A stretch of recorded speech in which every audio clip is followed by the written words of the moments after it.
Hey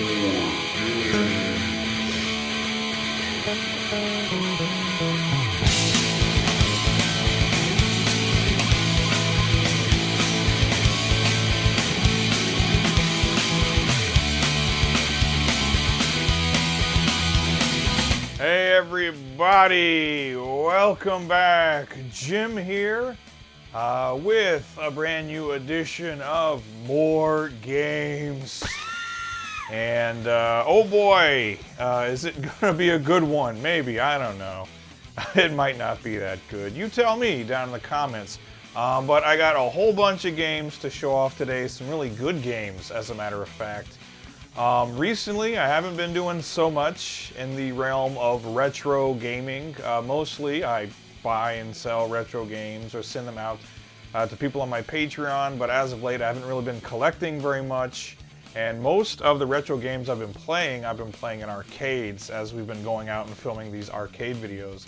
But I have been playing a lot on my Switch and my PS5 over the last couple of months, so I should have a PS5 video coming up pretty soon too. But today, we are focusing strictly on the Nintendo Switch. I have half a dozen games here that I picked up over the last couple of months, and I've been playing and enjoying these quite a bit.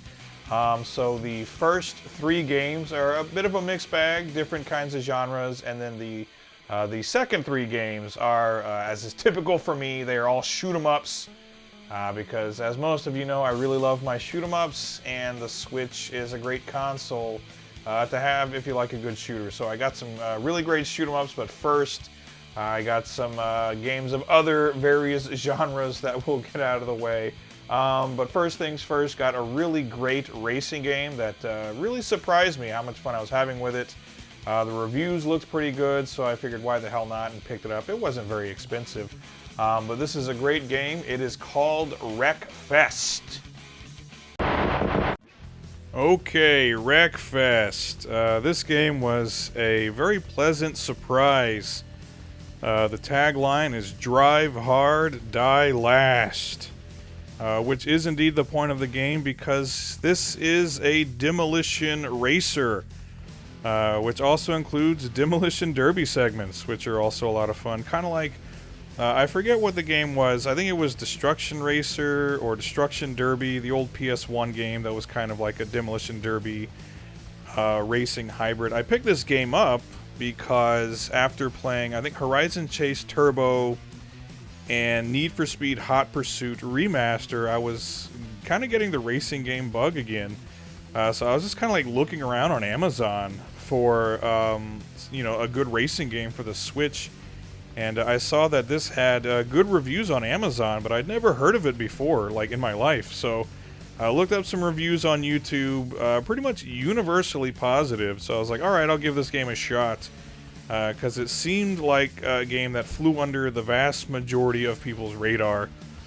Which is too bad, because it's super fun. The racing itself is not like super impressive. It's a pretty straightforward racing game. It's not super realistic. It's not a Gran Turismo, mind you, but it's not exactly like a totally arcadey style game. It rests somewhere in the middle, but the fun is smashing into the other cars as you're racing. Like there's no limits to what you can do to someone else. You can just rear end them or back into them or smash into their sides, pit them, and all kinds of stuff, and see the damage accumulate on their cars, which is a lot of fun. Now, the developer of this, I think, the same developer as Flatout, which I remember Flatout being really cool too. So this one had a lot of fun with it. The gameplay is solid. The straight-up demolition derby style segments are a lot of fun. You literally just smash into all the other cars and just try to be the last car standing. Which back in the day when I was a young lad, way down in Louisiana, we did occasionally go to the old dirt field to watch either truck and tractor pulls, maybe a demolition derby here or there, and if you could go for the monster trucks when the monster trucks came, that was always awesome. So this, another really solid racing game that I'm very happy I picked up, published by THQ Nordic and developed by Bugbear. So if you haven't played Wreckfest before, if you like a good racer, pretty sure this is a very inexpensive game right now. I think I picked up my copy for like $25, brand new, off of Amazon, so that was a good deal. Visuals are pretty good. You know, the Switch isn't exactly known as a processing powerhouse or anything, but this is a pretty good looking game. It is fun to see all the damage accumulate on all the different cars, and you have all these customization options and cars you can buy and fun stuff like that. And instead of making them look all souped up and nice and shiny like you would in most other racing games, it's a demolition derby, so you make them look ugly as hell. And that's a lot of fun too. Just a bunch of junky cars racing and slamming into each other. With a soundtrack that sounded to me like it came straight out of like 2002 or something. Like an almost like new metal sounding soundtrack, which was kind of fun too. Almost like a little bit of a throwback there. So yeah, all things considered, all the way around, Wreckfest, fun gameplay, decent visuals and sound design, and just an all-around good game that flew under my radar until now. So I'm very glad I picked this one up. If you like a good racer, and if you'd like to go back to that old demolition derby style of racing game, Wreckfest is a perfect choice. Check it out. Next up, oddly enough, also published by THQ Nordic, although a very different game from Wreckfest. This is SpongeBob SquarePants Battle for Bikini Bottom Rehydrated. And the reason I picked this game up is because I'm currently working on a video where I wanted to talk strictly about games based on Nicktoons. And I wanted it to be a mix of the old 16-bit Nicktoons games and some more modern games as well. So I went ahead and picked up Bikini Bottom Rehydrated because I never played the original GameCube version, I think it was. It came out on the GameCube. Not sure if it came out on any other consoles. But when I saw it got a release on Switch and people were really clamoring for it and saying it was like a really great update of the game, I wanted to check it out because I am a fan of the old school 3D platformers, and that's definitely what this is. It's just a collectathon. Playing it most reminded me of the old 3D Gex games, actually, which is a good thing because I really like those, Gex 2 and Gex 3. So this game, a lot of fun, just a really great solid 3D platformer with a few different characters to play as. You got SpongeBob, you got Patrick, and you got Sandy, and they all have their own unique abilities that help them navigate different obstacles in certain parts of different areas and things. And again, it's like a collectathon 3D platformer. You go and you collect a lot of tokens. They're like little seashells, and you find other various things. Your health indicator is your underwear, which is, that makes sense, I guess, if you're SpongeBob SquarePants. And you can go like find Patrick's dirty socks and other various things, collectibles, and then you trade them in for other various like power-ups and golden spatulas and all kinds of stuff like that. You go all over Bikini Bottom, interacting with characters and defeating enemies and bosses and just doing some fun platforming. And the voice work was great too. I don't have a lot of nostalgia for SpongeBob because when it started airing, I was already like 12 years old, so I was like on my way out of, you know, traditional cartoons and drifting more into anime and stuff back in the day, so I don't really have a lot of nostalgia for SpongeBob, but I do recall liking it whenever I did see it. I know that most of the people that worked on it had previously worked on Rocko's Modern Life, which is like one of my favorite cartoons ever. So that's cool. But this game, so a lot of fun to play. Very nice visuals. It's a good looking game, a very good representation of SpongeBob. And the soundtrack is great too. Again, all these like catchy like sea shanties and like island music and stuff. The kind of stuff you'd hear on SpongeBob. Lots of ukuleles and steel guitar and things like that. So that's really cool too. So yeah, really fun gameplay. A fairly large game, a lot of areas to explore. I'm actually not finished with it yet, but I have been playing it for about 8 hours or so. And just been really enjoying it. So for a game that I just picked up to have as a part of like a bigger video, I ended up really liking this one, and I'm going to finish it, and then I'll have my final thoughts on it in that upcoming Nicktoons centric video. But yeah, just for now, I'll say a really fun game, nice visuals, great sound design, except they couldn't get Clancy Brown to voice Mr. Crab for whatever reason. They had to get another guy, which I was a little disappointed in that. I like me some Clancy Brown. But everything else really great about this game, so I had a lot of fun with it. SpongeBob SquarePants Battle for Bikini Bottom rehydrated. It's a good one, folks. Okay, sticking with the Nicktoons theme, we have Nickelodeon Kart Racers 3 Slime Speedway. And I picked this game up for the same reason as the SpongeBob game. I wanted it for a video I'm doing on Nicktoons games, and this was the most recent of the Nickelodeon Kart Racers. Obviously, this is part 3. So I saw some reviews on it. They were kind of middling, but I figured I'd give it a shot because I wanted it for the video, but also because I am a fan of kart racers, and I saw that this included a lot of like the older Nicktoons from when I was a kid, and I was kind of intrigued by the fact that they said that they were all voiced. So I was interested, like, did they actually, like, is it the original voice actors? Or are they using voice clips? So I was surprised to find that, yeah, some of the original voice actors came back to voice their characters again. And what really surprised me was Billy West voicing Ren and Stimpy, and Carlos Alzaraki voicing Rocco. I was surprised that they even had Rocco or Ren and Stimpy, but they have, you know, all these characters that I remember from my childhood, so it's a nice, you know, dose of nostalgia. A bunch of other characters from shows I never really watched, you know, Invader Zim, Jimmy Neutron. Some other ones I don't think I've ever even heard of before, but the classics were there, and that made me happy.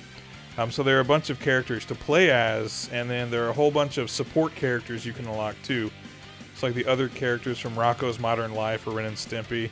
Throw in like Powdered Toast Man, and I think the Fire Chief or something like that. I don't know. But that was pretty cool. They got the Ninja Turtles as well. And all the tracks have a lot of different themes to them, different Nicktoons and Nickelodeon shows. There's even one, it's the Double Dare Obstacle Course, like the Slopsticle Course from Double Dare. They made that into a track, so I thought that was pretty cool. So when it comes to like the aesthetic things and the nostalgia stuff, this game does that really well. Visually, like, it's okay. It's apparent that this was a game that it wasn't like some AAA game. And it's not going to hold a candle to like Mario Kart or anything. But I would say as far as like what they could do with the visual aesthetics and with all the things they could throw in to make it feel like a Nicktoony Nickelodeon game, they did a good job of that. So decent visuals. There's some like stuttering and glitching here and there. But again, this was a pretty inexpensive game. I think this was meant to be more of a budget title maybe. So that's fine. The music is fine too. The voice work is pretty cool. The gameplay it's okay. It's not bad, mind you, and some of the like things like the weapons and the things you can do with those are pretty cool. And the slime coins, you pick up the slime coins, and then you can activate your support character's ability. That's kind of cool as well. And you go from racing on surfaces to going through the water. And then you have the slime slides where you go through those and you have to like do time button presses to jump over obstacles. That's pretty fun. And everything is slime. It's just slimy. You know, the Nickelodeon slime. Slime's all over this game. So I like that too. I like a good slime. But yeah, the controls kind of clunky. You know, the racing was a little stiff again. I've played Mario Kart 8 like to death, to hell and back, and so I'm so accustomed to that game, and just like the controls are perfect. And then playing another kart racer where the controls are not nearly as smooth and the racing isn't nearly as smooth, I was like, oh, okay, well, yeah, this is the thing. Not all kart racers are created equal. So despite the fact that it doesn't hold a candle to Mario Kart 8, I was still having fun with this game. I'm going to play it a bit more. Kind of like finalize my thoughts on it, maybe try to unlock a few more things. Again, in preparation for that Nicktoons video we've got cooking right now. But for now, I'll say I'm kind of middle of the road on this game. It's not bad. It's not so good. It's just sort of it's a kart racer. The aesthetic things, the license, the use of the license, everything, that's all done really well. But the racing leaves a bit to be desired. Anyway, I'll elaborate more on that in the future video, but for now, it has a lukewarm recommendation for me, especially if you're a big fan of old Nicktoons and stuff. Nickelodeon Kart Racers 3 Slime Speedway. Alright, now we come to the 100% shoot 'em up section of the video. We're starting off with Triggerheart Excelica, which was just released by Cosmo Machia, which is a company I've never heard of before. Triggerheart Excelica I had already played on the Dreamcast back in the day. This was, I think it was like one of the final games released for the Dreamcast, actually. So I had enjoyed it on the Dreamcast, but it had been a long time since I played it. And I forget which shop I was in. I think I was in Akiba, and I saw they had Triggerheart Excelica there for like a few thousand yen, like 4,000 yen, so like 30 bucks, brand new. So I picked it up. Yeah, still a good game. Not the most visually impressive game, mind you, but fun gameplay. Essentially, the gimmick is as Excelica, and I think the other playable character is Tearheart. But you have your primary shot, your rapid shot, obviously, but then you also have an anchor where you can grab enemy ships and then swing them around like a hammer throw and throw them at other ships for like big bonus points and do a lot of damage. So that's pretty cool. And then the ships that you cannot throw, if you grab them with your anchor, it becomes like a concentrated shot, like a homing shot you have on them. So you have that, you have your shot, you have your anchor ability, and you have your super bombs. And that's it. That's the meat and potatoes of this game. So it's fun. It's a, it can be a fairly challenging bullet hell shooter.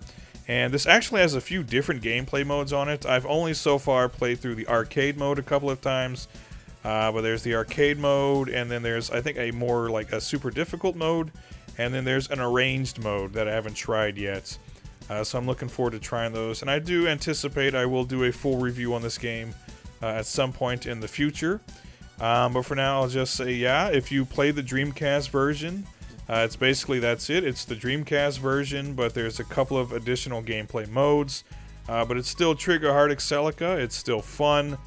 And yeah, I like it quite a lot. It's not everyone's cup of tea. It's not exactly the best shooter the Dreamcast ever produced. But I say it's still pretty good. So if you got a Switch and you like a good shoot 'em up, and if you feel like you've played them all, and you didn't know that Triggerheart Excelica had gotten a port, then you might want to check it out. It is Triggerheart Excelica. Next up in this cavalcade of shoot 'em ups, bullet hell shooters, baby, we have Espgaluda 2, which is another port by Livewire, which recently I did a full review of Livewire's port of DoDonPachi Resurrection, and I really gushed over what a great job they did porting it, and the same can be said for Espgaluda 2.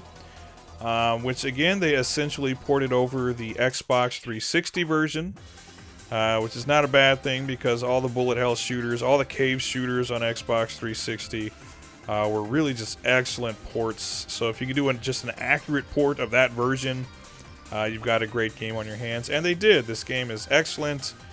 Super smooth controls. They did a great job with all of that. A bunch of different gameplay modes. If you've never played Espgaluda 2 before, it is a cave bullet hell shooter, and essentially you have a few different characters to choose from. It's kind of a mix between something like Mushihime-sama and Esbraid. So you've got your rapid shot, you've got your laser shot, and then you have a psi like barrier thing you can do, where if you have psi energy, you can activate a barrier around you that protects you from all bullets, and then when you release it, you shoot off a like really powerful psi energy blast, which does a lot of damage. And then you also have a stock of super bombs as well. So lots of firepower on your side, and each of the different characters, they have a different play style, so you can fiddle around with them. But yeah, there are a lot of different gameplay modes. There's original and arcade, there's black label, there's arranged mode, there's novice mode, there's an omake mode. Now, there's probably a couple of more I'm not thinking of right now. But basically, Espgaluda 2, a port of the Xbox 360 version, and it's done very well.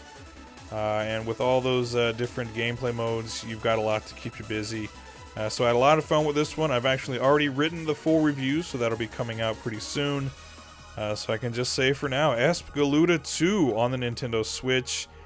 Great port. If you like a good bullet hell shooter, pick this one up right now because it's awesome. Espgaluda 2.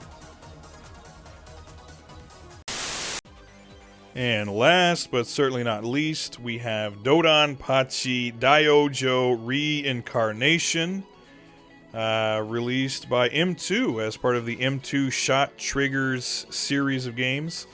And when I first got this game, I did a quick video, like a first thoughts on it, because I had been anticipating this, as many Bullet Hell fans had been for quite a while. So I did a first thoughts on it. I've got a little more to say. Actually, this is another game I've already completed a full review that's going to be published later this month. So, you know, I'll you know, keep some of the details to myself, but I'll just say, this game, again, just like with any other M2 Shot Triggers port, it's masterful. It's wonderful. It's great. So just the controls, because that's always a concern. People are like the lag, or is it going to be laggy? Absolutely not. Playing this game, again, like, I don't know, I don't like count frames or anything. I don't think I'd even know how to. But playing this game, it feels like there's like no lag at all. I would imagine it would be like a couple, like 2 or 3 frames, because there's always some kind of input lag, right? But it plays super smooth. So if that was a concern of yours, forget that concern, because it's not warranted. This game plays very good. DDP DOJ, just in general, is like a really fun, excellent bullet hell shooter. One of the benchmarks for the genre, really. So it's ported really well here, and again, there are a whole lot of different gameplay modes. You get your arcade mode, you get your black label, you get arcade challenge mode, you get some other kind of challenge mode, you get a novice mode, you get 3 different arranged modes, and I think there's other stuff you can unlock too. So there's just a ton of different gameplay modes here. So again, another shoot 'em up with just lots of content in it to keep you busy, keep you playing for a while. Visually, just a beautiful looking game, and soundtrack is great too, but again, there are multiple versions of the soundtrack here. So they included the original soundtrack, they included an arranged version of it, so that's excellent. So all the way around, gameplay, graphics, sound design, any way you want to slice it, baby. This is just a fantastic port. And like I said, I'll go into more detail in the review, but for right now, I can just say, if you like bullet hell shooters, this is one of the best available on the Switch right now. Between like this and other stuff, like Rolling Gunner is another favorite of mine. The ports of like DoDonPachi Resurrection, Espgaluda 2, Akai Katana Shin, just all that good stuff. All the other M2 Shot Triggers games on the Switch, including Espbraid Psy and the various Toa Plan collections. When you factor all of that stuff in, this is among the absolute best. And I don't know what else to say. I can't recommend it highly enough. If you like a shooter, this one is a must-play. DoDonPachi DOJ Reincarnation. So there you go, everybody. Those are half a dozen really good Switch games that I picked up recently and have been playing. No hyperbole, I've been having a ton of fun with these games. Literally 2,000 pounds of fun. That's how fun they are. So lots of great stuff, racing games, a seriously good platformer that I wasn't expecting to be that good, and then just some absolutely epic shoot-em-ups. So down in the comments, let me know what games have you picked up recently, either for the Switch or PS5, modern, retro, whatever it may be. What's something you've picked up recently and you've been playing that you've been having a lot of fun with, and what recommendations do you have for me on the Switch? Because we're in 2024 now. We've got lots of new games coming out. We might have a new Switch coming out at some point. Who the hell knows? But yeah, recommendations are always welcome. I always go down there and read all the comments. And I enjoy seeing what you all have to say. So, that being said, thanks for watching this edition of More Games, everybody. You've been watching Mad Panic Gaming with me, your humble host, so humble, Jim, and I'll see you on the next one. Take care, everybody. Goodbye.